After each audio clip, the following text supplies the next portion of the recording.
নমস্কার বন্ধুরা, education culture YouTube চ্যানেলে তোমাদের স্বাগতম। তো দেখো, আমি তোমাদের জন্য যারা diploma second year third semester electrical engineering student রয়েছো, তো তাদের জন্য ট্রান্সফরমারের এমসিকিউ সিরিজ কিন্তু নিয়ে এসেছি। তোমরা দেখতে পাচ্ছ অলরেডি কিন্তু ট্রান্সফরমার বা তোমাদের electrical machine, DC machines and transformer যে সাবজেক্টটা রয়েছে তার কিন্তু ক্লাসেস আমি আনছি, এমসিকিউ ক্লাস। বাট একটা জিনিস আমি কিন্তু খুব ভালো করে লক্ষ্য করছি যে তোমরা বেশিরভাগ স্টুডেন্টরাই কিন্তু ভিডিওগুলো দেখছো না বা ইগনোর করছো। তো তোমাদেরকে এটা বলে রাখি, তোমাদের কিন্তু খুব তাড়াতাড়ির মধ্যে এক্সটার্নাল থিওরিটিক্যাল এক্সামিনেশনের কিন্তু নোটিফিকেশানও বেরিয়ে যাবে, দেখবে তোমরা। আর তোমাদের এই পুজোর পর কিন্তু খুব একটা তোমরা সময় পাবে না। ফলে তোমরা যদি এই ভিডিওগুলো দেখে এখন থেকেই তৈরি হওয়ার চেষ্টা করো, তাহলে এটা তোমাদের জন্য ভালো। আর ভিডিওগুলো দেখে যদি তোমার উপকার মনে হচ্ছে, তো বন্ধুদের মধ্যে অবশ্যই শেয়ার করো। এই কথাগুলো বলতেই হবে, কারণ তোমাদের যেরকম অবস্থা দেখছি সেরকম করলে কিন্তু যেমন ডিপ্লোমা সেকেন্ড অ্যান্ড ফোর্থ সেমিস্টারের এই ইয়ার অবস্থা হয়েছে, তোমাদের কিন্তু অবস্থাটাও সেম হবে। এটা কিন্তু আমার সাথে মিলিয়ে নিও। আর যদি এরকম অবস্থা না নিজেদের করতে চাও, মিনিমাম 18 এবং ম্যাক্সিমাম 24+ যদি তুমি মার্কস এক্সটার্নালে সিকিউর করতে চাও, তাহলে কিন্তু এই ভিডিওগুলো দেখো বন্ধুরা, অনেক কিছু জানতে পারবে। তো আমি একদম টপিকে প্রবেশ করছি না অন্য কোনো কথা বলে। এবার দেখো, 11 নম্বর প্রশ্ন অবধি আমরা করেছিলাম, আজকে আমরা 12 নম্বর প্রশ্নটা করব। 10 নম্বর প্রশ্ন অবধি করেছিলাম, আজ 11 নম্বর প্রশ্নটা করব। তো 11 নম্বর প্রশ্ন কি রয়েছে দেখো, in performing the short circuit test of a transformer. তো চারটে অপশান রয়েছে দেখো, high voltage side is usually short circuited, low voltage side is usually short circuited, any side is short circuited with preference, and d হচ্ছে none of the above. তো এর উত্তর হবে দেখো, লো voltage side is usually short circuited. তো এই short circuit test এবং open circuit test আমি ডিটেলসে আলাদা ক্লাস দেব, বাট এখন এমসিকিউ এর খাতিরে জেনে নাও যে শর্ট সার্কিট টেস্টের ক্ষেত্রে লো ভোল্টেজ সাইড সবসময় শর্ট সার্কিট করা থাকে। তো ট্রান্সফরমারের টেস্ট মেনলি ট্রান্সফরমারের যে পারফরমেন্স সেটাকে নির্ধারণ করার জন্য আমরা করে থাকি। এই পারফরমেন্সের মধ্যে কি থাকে যেটা পারফরমেন্সটাকে উইক করতে পারে, এক হচ্ছে ভিআর বা ভোল্টেজ ড্রপ কী জন্য হয়? রেজিস্ট্যান্সের জন্য হয়। ধরো তোমার এই প্রান্তের ভোল্টেজ হচ্ছে V1, এই প্রান্তের ভোল্টেজ হচ্ছে V2, ওকে। তো যদি তোমার এখানে রেজিস্ট্যান্স যদি 0 হয়, তাহলে V সমান I ইন্টু আর নিয়ম অনুযায়ী ভোল্টেজ আর কারেন্ট কিন্তু প্রপোর্শনাল সম্পর্ক তোমার দেখাবে, ঠিক আছে। বাট এখানে রেজিস্ট্যান্সের ভ্যালু তুমি যত বেশি বাড়াবে, ধরো 2 ওহম, আমার ইনকামিং ভোল্টেজ যদি 20 ভোল্ট হয়, তাহলে তোমার এখানে কিন্তু রেজিস্ট্যান্স 2 ওহম ড্রপ পড়বে বা আইআর ড্রপ হবে। দেন কিন্তু এখানে আমরা প্রপার এই 20 ভোল্ট ভোল্টেজ পাবো না।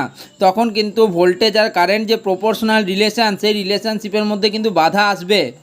তো তাই তোমাদেরকে বলছি V is proportional to I যেটা হয়, তার মধ্যে কিন্তু বাধা আসবে। তাই বলছি কোনো টেস্ট মেনলি ট্রান্সফরমারে করা হয় তার পারফরমেন্সকে হিসাব ঠিক রাখার জন্য। এক হচ্ছে তার ভোল্টেজ ড্রপ তার জন্য দেখার জন্য, আর ইটাই হচ্ছে মানে এটা সাইন হচ্ছে ইটাই, এটাকে বলে ইটাই। তো ইটাই হচ্ছে লসেসের জন্য ইটাইকে আমরা ব্যবহার করি। তো ট্রান্সফরমারে মূলত দু ধরনের টেস্ট হয়, একটা হচ্ছে শর্ট সার্কিট টেস্ট আর একটা হচ্ছে ওপেন সার্কিট টেস্ট। একদম জেনে নাও, এইটা কিন্তু পরীক্ষায় আসে। এই শর্ট সার্কিট টেস্ট আর ওপেন সার্কিট টেস্ট থেকে যদি তোমার কোনো প্রশ্ন না আসে, দেন কিন্তু তুমি আজকে এই ভিডিওটা করে গেলাম, ভিডিওটা দীর্ঘদিন থাকবে, সেখানে ভিডিওতে এসে কমেন্ট করো যে দাদা এই থেকে কোশ্চেন কিন্তু আসেনি। তো দেখো, তোমাদের ট্রান্সফরমারে দু ধরনের টেস্ট হয়, একটা হচ্ছে শর্ট সার্কিট টেস্ট, একটা হচ্ছে ওপেন সার্কিট টেস্ট।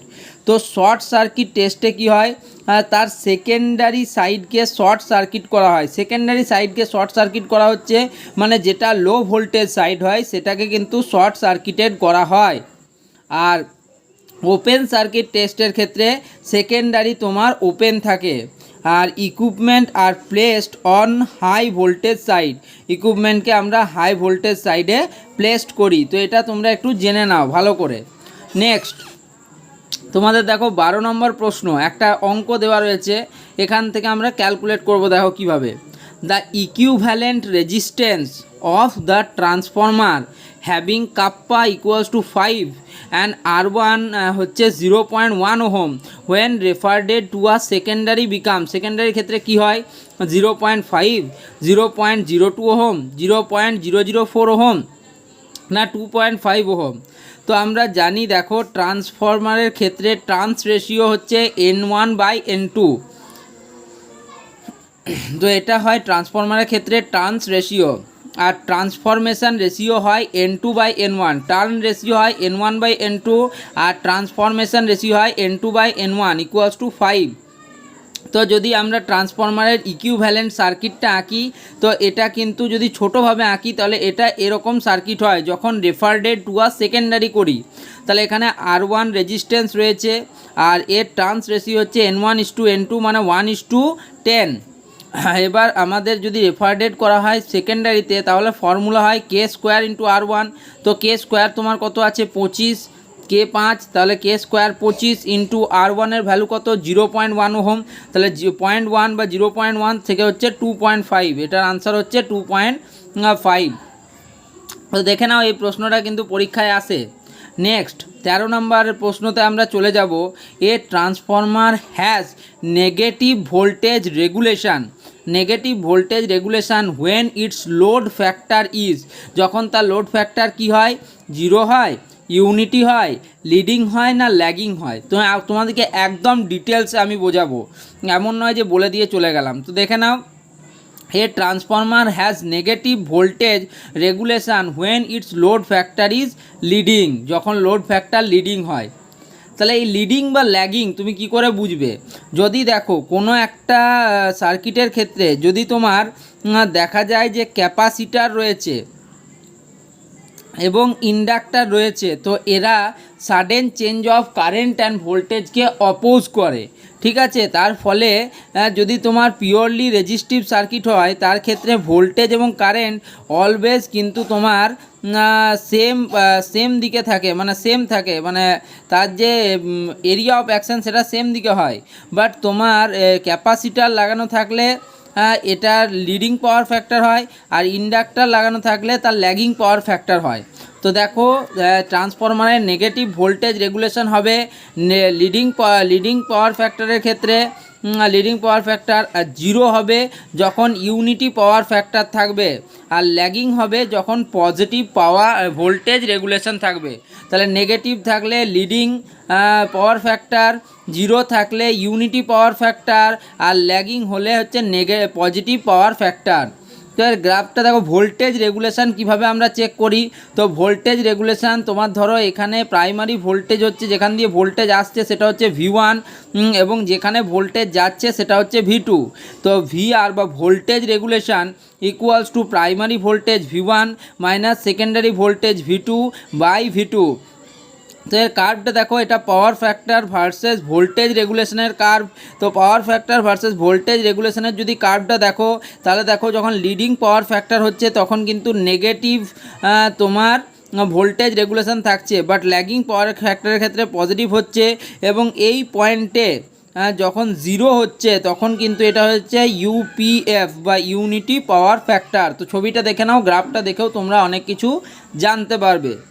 এরপর নেক্সট প্রশ্ন 14 নম্বর প্রশ্ন দেখো, the primary reason why open circuit test is performed on the low voltage winding of the transformer is that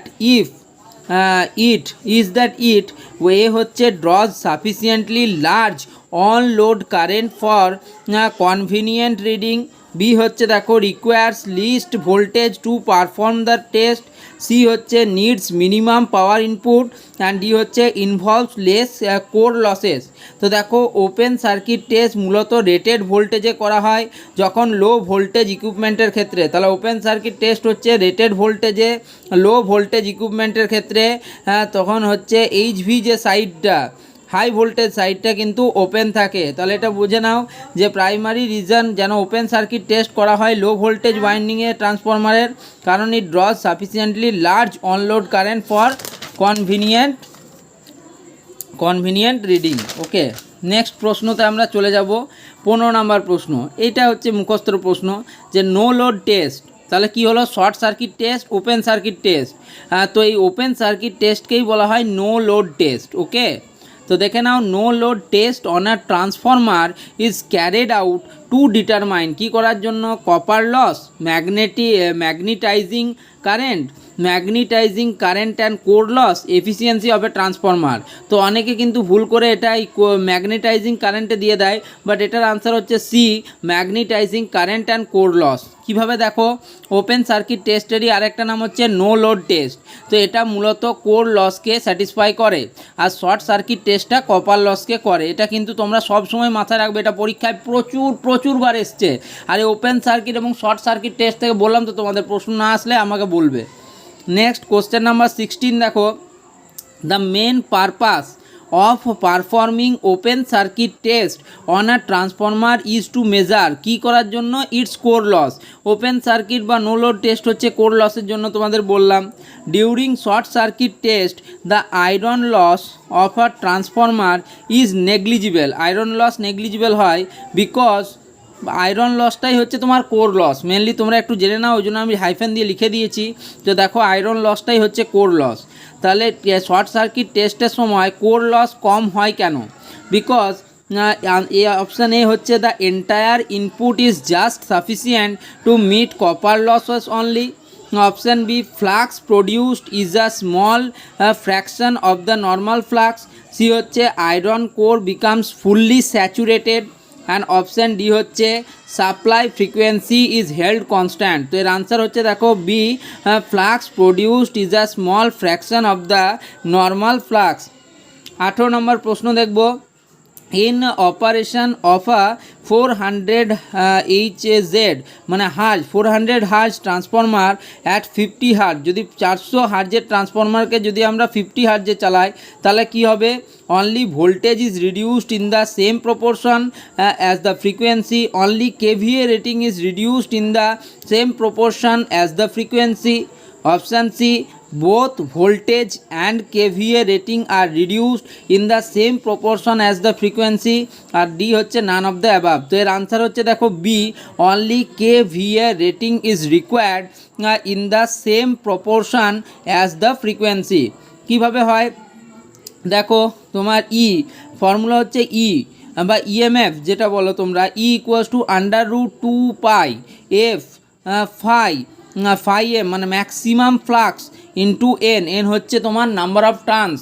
ওকে, আর বা কে আমরা লিখতে পারি 4.44 F phi of M into N. Okay, next প্রশ্নতে আমরা যাব 19 নম্বর প্রশ্নটা কি দিয়েছে দেখো, transformers are rated in kVA instead of kilowatt because. এই প্রশ্নটা যদি তোমাকে ইলেকট্রিক্যাল ইন্টারভিউয়ে না করে তাহলে তুমি আমাকে এসে বলবে যে দাদা এই প্রশ্নটা আমাকে পরীক্ষায় করেনি। অসম্ভববার, মানে তুমি যদি বলো কোনো স্টুডেন্ট যদি 10 বার কোথাও ইন্টারভিউ বসেছে, মিনিমাম 8 বার এই প্রশ্নটা করবে। আর এই প্রশ্নটা তোমরা যত পারো স্টার কিন্তু দিয়ে রাখো, এই প্রশ্নটা আসবেই পরীক্ষায় কনফার্ম। যে transformers are rated in kVA, ট্রান্সফরমারকে আমরা কেন কিলো ভোল্ট অ্যাম্পিয়ার বা ভোল্ট অ্যাম্পিয়ার দ্বারা প্রকাশ করে থাকি বা এমভিএ প্রকাশ করে থাকি, কিলোওয়াটে করি না। তো অপশানে দেখো, load power factor is often not known। B হচ্ছে kVAs fixed whereas kilowatt dependent on load power factor. Option C, total transformer loss depends on volt ampere. আর D, it has become customary. যাই হোক, এটা নয়। C অপশানে কী রয়েছে দেখো, total transformer loss depends on volt ampere. তো এটা মেনলি লসের উপর ডিপেন্ড করে আমরা এটাকে ভোল্ট অ্যাম্পিয়ারে বা কিলো ভোল্ট অ্যাম্পিয়ারে কনসিডার করি। এরপরে আজকের দেখো শেষ প্রশ্ন, এবং তোমাদের আজকের পার্ট 2 ক্লাস এন্ড করছি এই প্রশ্নটা দিয়ে, যে when a 400 Hz transformer is operated at 50 Hz its KVA rating is। তোমাদেরকে আগে এই প্রশ্নটা দিয়েছি, বাট সেইখানে দেখে নাও, তোমরা বলো না যে একই প্রশ্ন। তো সেখানে KVA রেটিংটা তোমার ফ্রিকোয়েন্সির প্রপোর্শনে রিডিউস হবে এটা বলেছিলাম। তো কত রিডিউস হবে, তো তোমরা জানছো দেখো 1/8 টাইম, তো 50 হার্জে নিয়ে যাচ্ছি কতকে 400 হার্জকে, 0 0 কেটে গেল 5 8 40, তাহলে 1/8। ওকে, তো আনসার হয়ে যাচ্ছে reduce to 1/8। Increase 8 time, unaffected increase 16 time. যেহেতু কমছে, কেবিএ রেটিং কমছে বললাম, তাহলে রিডিউস টু 1/8। তো এই ভিডিওটা যদি তোমাদের ভালো লাগে অবশ্যই বন্ধুদের মধ্যে শেয়ার করো, আর চ্যানেলটিকে সাবস্ক্রাইব করো বন্ধুরা। প্রত্যেকটা ভিডিও কিন্তু এই চ্যানেলের ইম্পর্টেন্ট। ধন্যবাদ।